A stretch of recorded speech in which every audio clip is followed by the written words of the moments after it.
Hello, horror fans. The George A. Romero Foundation is currently holding their annual fundraiser, and they're aiming to raise $15,000 by October 31st. The George A. Romero Foundation, or GARF for short, has set out with the goal to honor George's legacy by supporting horror writers, and they need your help. But that's not all.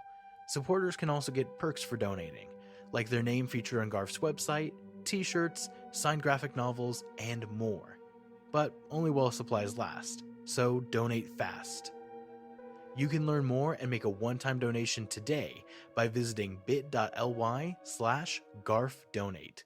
That's bit.ly/GARF-donate. Content warning. This episode discusses at length principles of the pseudoscience of eugenics.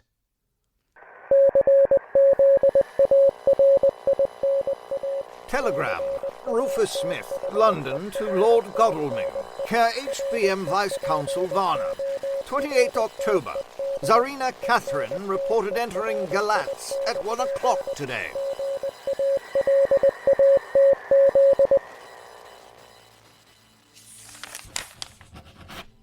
Dr. Seward's diary, 28 October.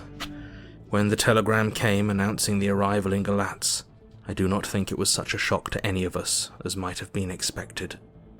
True, we did not know whence or how or when the bolt would come, but I think we all expected that something strange would happen. The delay of arrival at Varna made us individually satisfied that things would not be just as we had expected. We only waited to learn where the change would occur. Nonetheless, however, was it a surprise? I suppose that nature works on such a hopeful basis that we believe against ourselves that things will be as they ought to be, not as we should know that they will be. Transcendentalism is a beacon to the angels, even if it be a will-o'-the-wisp to man. It was an odd experience, and we all took it differently.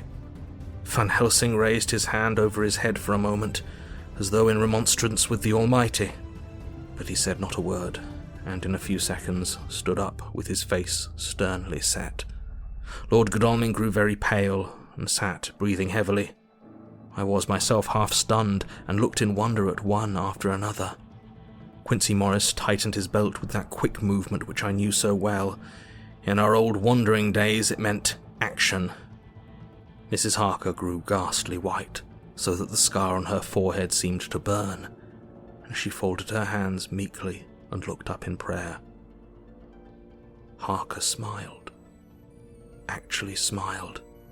The dark, bitter smile of one who is without hope. But at the same time his action belied his words, for his hands instinctively sought the hilt of the great kukri knife and rested there. When does the next train start for Galatz? Said Van Helsing to us generally. At 6:30 tomorrow morning. We all started, for the answer came from Mrs. Harker. How on earth do you know? Said Art. You forget, or perhaps you do not know, though Jonathan does, and so does Dr. Van Helsing, that I am the train fiend. At home in Exeter I always used to make up the timetables, so as to be helpful to my husband. I found it so useful sometimes that I always make a study of the timetables now. I knew that if anything were to take us to Castle Dracula, we should go by Galatz, or at any rate through Bucharest, so I learned the times very carefully. Unhappily, there are not many to learn, as the only train tomorrow leaves as I say. Wonderful woman, murmured the Professor. Can't we get a special?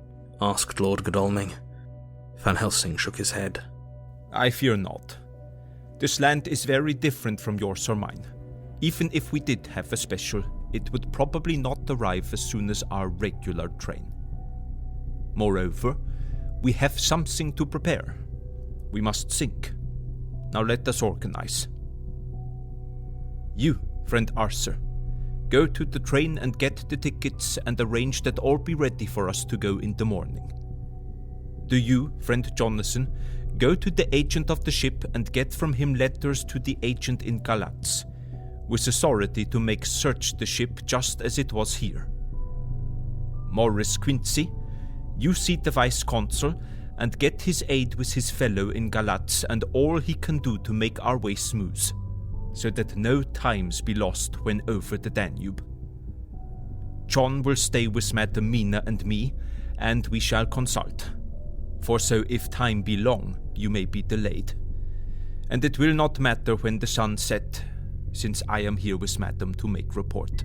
And I, said Mrs. Harker brightly, and more like her old self than she had been for many a long day, shall try to be of use in all ways, and shall think and write for you as I used to do. Something is shifting from me in some strange way, and I feel freer than I have been of late. The three younger men looked happier at that moment, as they seemed to realize the significance of her words. But Van Helsing and I, turning to each other, met each a grave and troubled glance. We said nothing at the time, however. When the three men had gone out to their tasks, Van Helsing asked Mrs. Harker to look up the copy of the diaries and find him the part of Harker's journal at the castle. She went away to get it. When the door was shut upon her, he said to me, We mean the same. Speak out. There is some change. It is a hope that makes me sick, for it may deceive us. Quite so. Do you know why I asked her to get the manuscript? No, said I, unless it was to get an opportunity of seeing me alone. You are in part right, friend John, but only in part. I want to tell you something. And oh, my friend, I am taking a terrible risk, but I believe it is right. In the moment when Madam Mina said those words that arrest both our understanding, an inspiration came to me. In the trance of 3 days ago, the Count sent her his spirit to read her mind. Or more like he took her to see him in his earth box in the ship with water rushing, just as it go free at rise and set of sun. He learned then that we are here. For she hath more to tell in her open life with eyes to see and ears to hear than he, shut as he is, in his coffin box. Now he make his most effort to escape us. At present he want her not. He is sure with his so great knowledge that she will come at his call. But he cut her off, take her, as he can do, out of his own power, that so she come not to him. Ah, there I have hope that our man-brains that have been of man so long and that have not lost the grace of God will come higher than his child-brain that lie in his tomb for centuries, that grow not yet to our stature, and that do only work selfish and therefore small. Here comes Madam Mina. Not a word to her of her trance. She know it not, and it would overwhelm her and make despair just when we want all her hope, all her courage, when most we want all her great brain, which is trained like man's brain, but is of sweet woman, and have a special power which the Count give her, and which he may not take away altogether, though he think not so. Hush! Let me speak, and you shall learn. Oh, John, my friend, we are in awful straits. I fear as I never feared before. We can only trust the good God. Silence, here she comes. I thought that the professor was going to break down and have hysterics, just as he had when Lucy died. But with a great effort he controlled himself and was at perfect nervous poise when Mrs. Harker tripped into the room, bright and happy-looking, and in the doing of work, seemingly forgetful of her misery. As she came in, she handed a number of sheets of typewriting to Van Helsing. He looked over them gravely, his face brightening up as he read. Then, holding the pages between his finger and thumb, he said, Friend John, to you with so much of experience already, and you too, dear Madam Mina, that are young, here is a lesson. Do not fear ever to think. A half-thought has been buzzing often in my brain, but I fear to let him loose his wings. Here now, with more knowledge, I go back to where that half-thought came from, and I find that he be no half-thought at all. That he be a whole thought, though so young that he is not yet strong to use his little wings. Nay, like the ugly duck of my friend Hans Andersen. He be no duck thought at all, but the big swan thought, that sail nobly on big wings. when the time come for him to try them. See?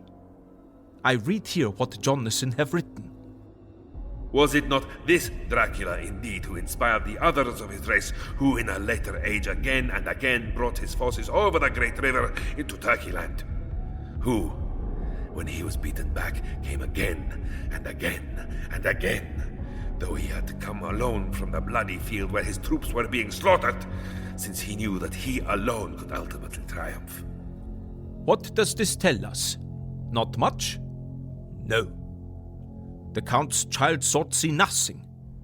Therefore he speaks so free. Your man sought see nothing. My man sought see nothing till just now. No, but there comes another word from someone who speak without thought, because she, too, know not what it mean. What it might mean. Just as there are elements which rest, yet when in nature's course they move on their way and they touch, then poof! And there comes a flash of light heaven-wide that blind and kill and destroy some, but that show up all earths below for leagues and leagues. Is it not so? Well, I shall explain. To begin, have you ever studied the philosophy of crime? Yes and no.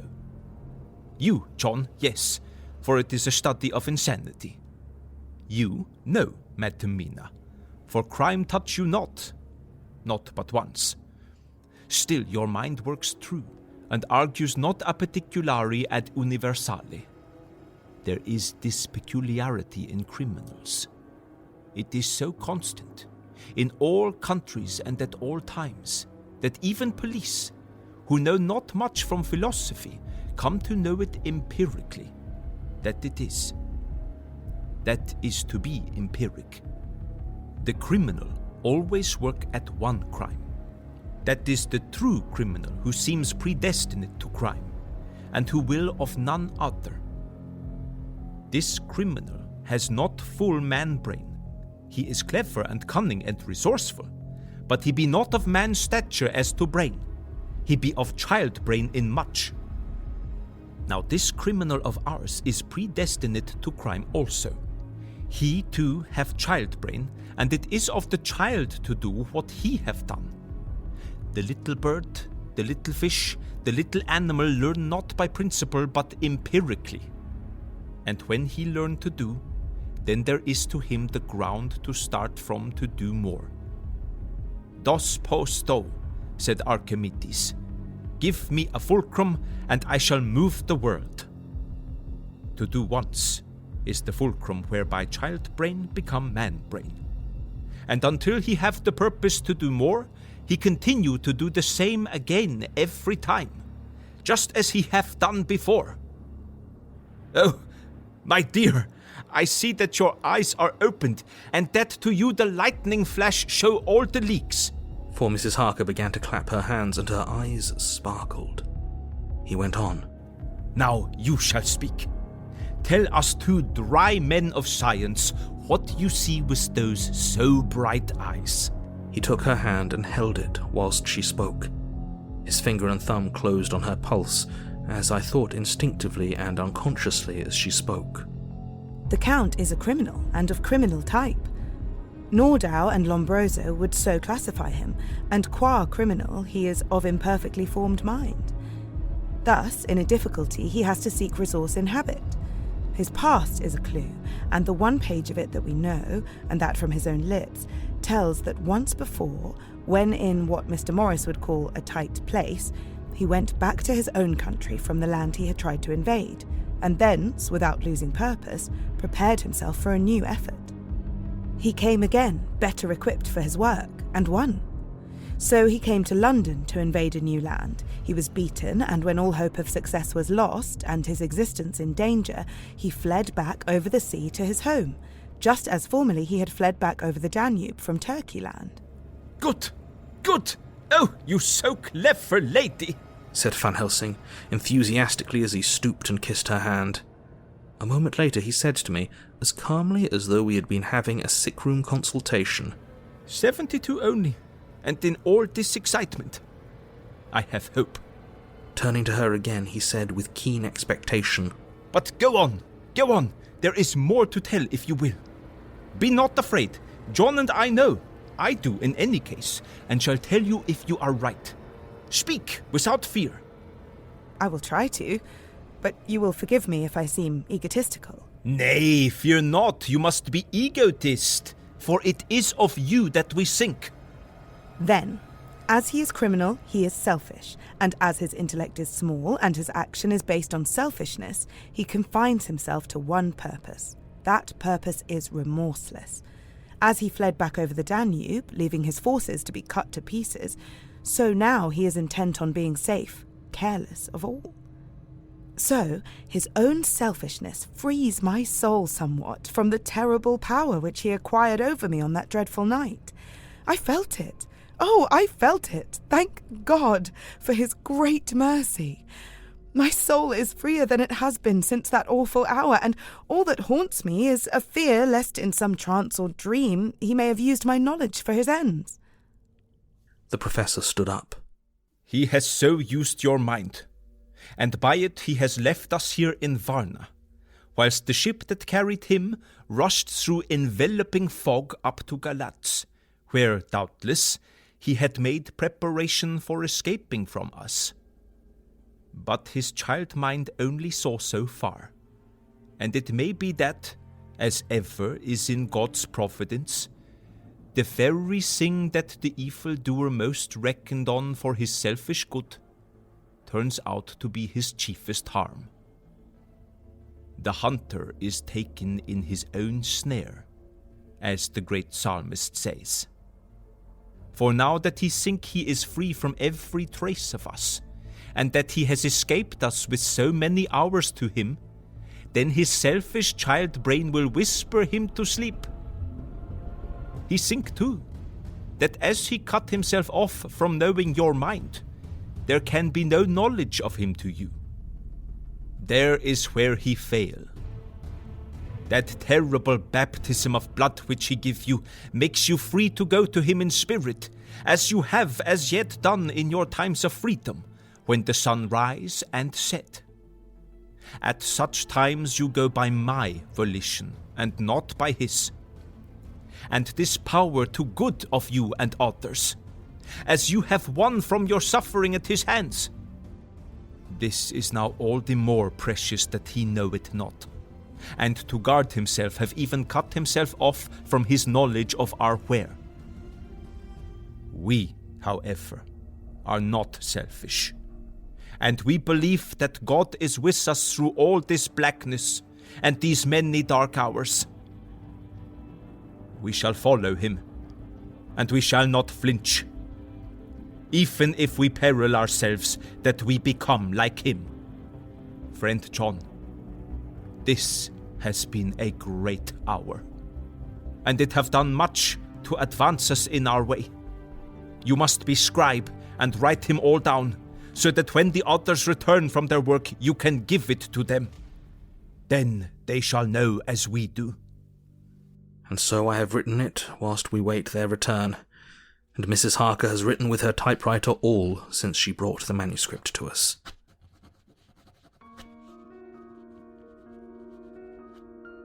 This episode featured Graham Rowett as Rufus Smith, Jonathan Sims as Jack Seward, Alan Bergen as Van Helsing, Isabel Adamako-Young as Mina Harker, David Alt as Lord Godalming, and Kareem Cronfley as Dracula. Dialogue editing by Stephen Indrisano, sound design by Tal Minear, featuring music by Travis Reeves, produced by Ella Watts and Pacific S. Obadiah, with executive producers Stephen Indrisano, Tal Minear, and Hannah Wright. A Bloody FM production.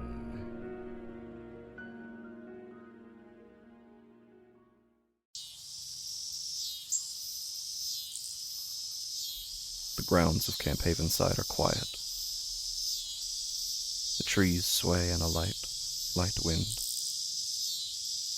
A thicket twitches here and there. The twigs along the ground are broken.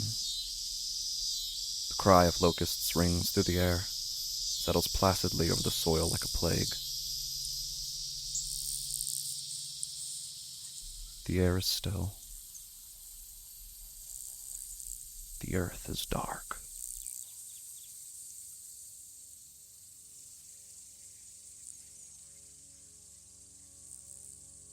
Sam walks among the empty air. He walks atop the dark soil. And amidst them, Sam searches for a garden, searches for the love and the light and the voice he had read about, heard about. If you haven't had your shame cleansed by his blood, then you're gonna feel bad about yourself. It's only natural. Searches between the setting sun and the tessellating stars for the fabric that holds them together. What is it that's going to try to distract you or bring you down? Try to get in the way of you connecting with God and spending this week with our Lord? Searches for the secret, the truth that was told to everyone else around him, but that he had somehow never discovered. I'm here to strengthen my faith, to pray to God and listen for his reply, so that I may know him better. Searches for the strength. The strength. This morning, church family, I ask you, are you up to it? Are you ready to meet that ask? Searches for God. The Lord will send on you curses, confusion, and rebuke in everything you put your hand to, until you are destroyed and come to sudden ruin, because of the evil you have done in forsaking Him. As I went down in the river to pray, studying about that good old way, and oh, it'll get you. Sooner or later, that's bound to happen. Good Lord, show me the way. Sam finds something else. Let's go down. Sam, would you believe me if I said that I hadn't been alone in the cabin? Night falls upon the camp. One day, you walk into the cabin, it's all empty. Until bam! It shows up right behind you and gets you. The locusts go quiet. The leaves go still. Is that so? Sure is. So should I be afraid? Oh, yeah. The trees continue to sway in the light. Light. Wind. Something horrible is in the woods, Sam.